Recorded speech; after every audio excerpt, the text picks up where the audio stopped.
श्री स्वामी समर्थ. सगळ्यांचं स्वागत आहे आपल्या स्वामीमय विश्व या यूट्यूब चॅनलवर. आज आपण जाणून घेणार आहोत एक अत्यंत पवित्र आणि पुण्यदायी विषय, आणि तो म्हणजे एकादशी.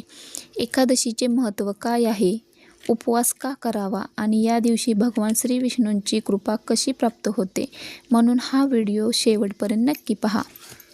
तर एकादशी म्हणजे काय, तर हिंदू धर्मात प्रत्येक महिन्यात 2 एकादशी येतात, आणि ते म्हणजे एक शुक्ल पक्षातील आणि एक कृष्ण पक्षातील. वर्षभरात साधारण 24 एकादशी येतात. अधिक मास असल्यास त्यांची संख्या वाढते. सर्व व्रतांमध्ये एकादशीचे व्रत सर्वोत्तम आहे. ज्या भक्ताने श्रद्धेने एकादशी पाळली त्याच्यावर भगवान श्री विष्णूंची विशेष कृपा होते. पौराणिक कथेनुसार मोर नावाचा एक अत्यंत बलवान राक्षस देवांना त्रास देत होता.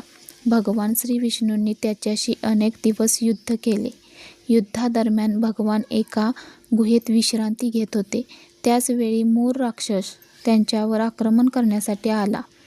तेवढ्यात भगवानांच्या दिव्य तेजातून एक अद्भुत देवी प्रकट झाली.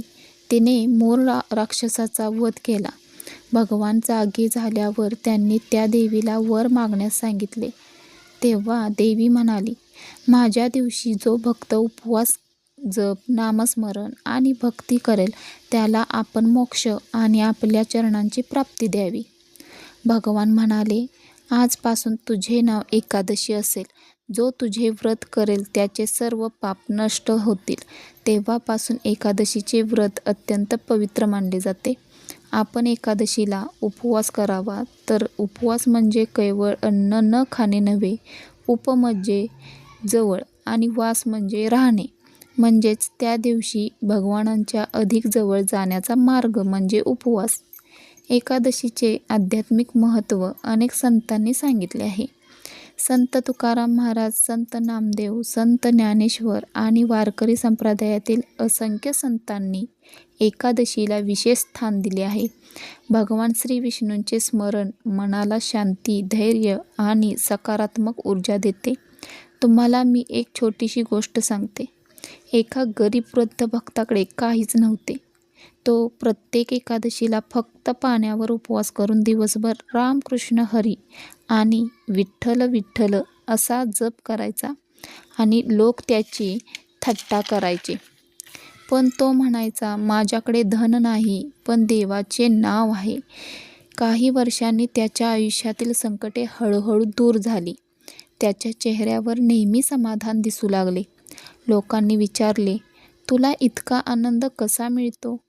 त्यावर तो हसून म्हणाला, देवाला माझ्या उपवासाची भूक नाही, तर माझ्या भक्तीची भूक आहे. यातून आपल्याला हे समजते की खरी भक्ती मनापासून करावी.